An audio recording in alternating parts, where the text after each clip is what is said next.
ہم قابضوں کے کسی بھی ہتھکنڈے کو تسلیم نہیں کرتے.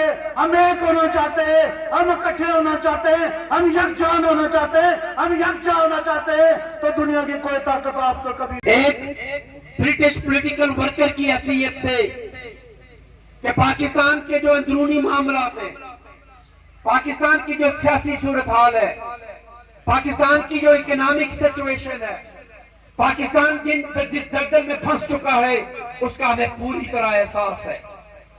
ایک مضبوط پاکستان کشمیریوں کے لیے ضروری ہے. معاشی طور پر, سیاسی طور پر ایک سٹیبل پاکستان کشمیریوں کی خواہشوں اور مرضیوں ہماری مدد نہیں کرے گا.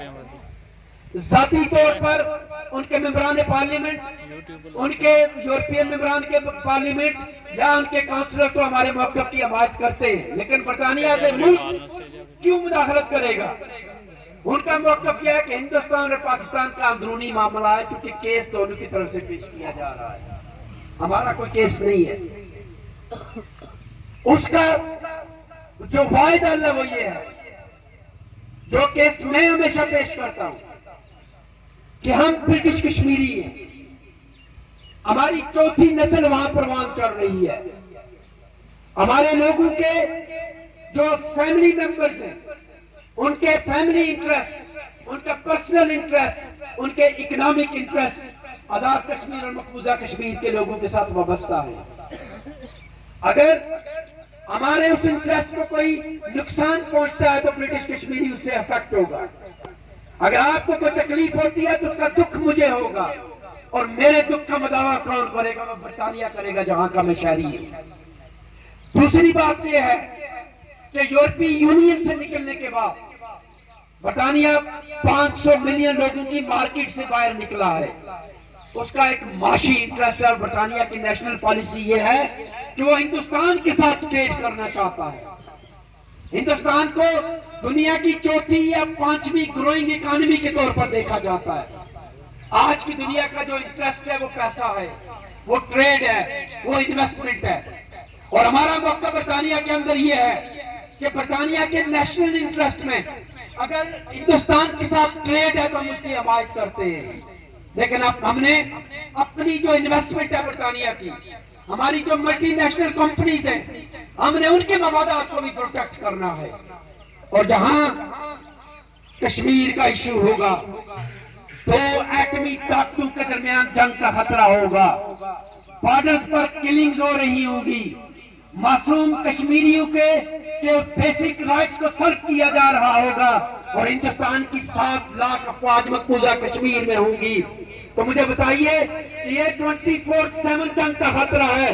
ان خطرات میں برطانوی انویسٹمنٹ کو لے کر کس طرح وہاں لے جا سکتے ہیں اور کس طرح پروٹیکٹ کر سکتے ہیں؟ یہ وہ نکتا ہے جس پہ وہ وہاں کے جو پالیسی میکرز ہیں وہ سوچ رہے ہیں. لیکن وہ کیا چاہتے ہیں ہم سے؟ ہم سے صرف یہ چاہتے ہیں کہ ہمارا موقف ایک ہو, ہمارا کیس ایک ہو, ہمارا مسئلہ ایک ہو, جس کے ساتھ دیکھنا چاہتے ہیں. لیکن اس کو بچانے کا طریقہ جو ہے, اور بین الاقوامی طور پر ہندوستان جو پاکستان کو توڑنے کی باتیں کر رہا ہے, یا وہ ممالک, وہ اسٹیبلشمنٹ جو پاکستان کو کمزور کرنا چاہتے ہیں, ان کو اگر ٹیکل کرنا ہے اور اپنے معاملات پر توجہ دینی ہے تو اس کا ایک ہی طریقہ ہے. اس کا طریقہ یہ ہے کہ کشمیریوں پہ اعتماد کیا جائے, کشمیریوں کی قیادت کو تسلیم کیا جائے.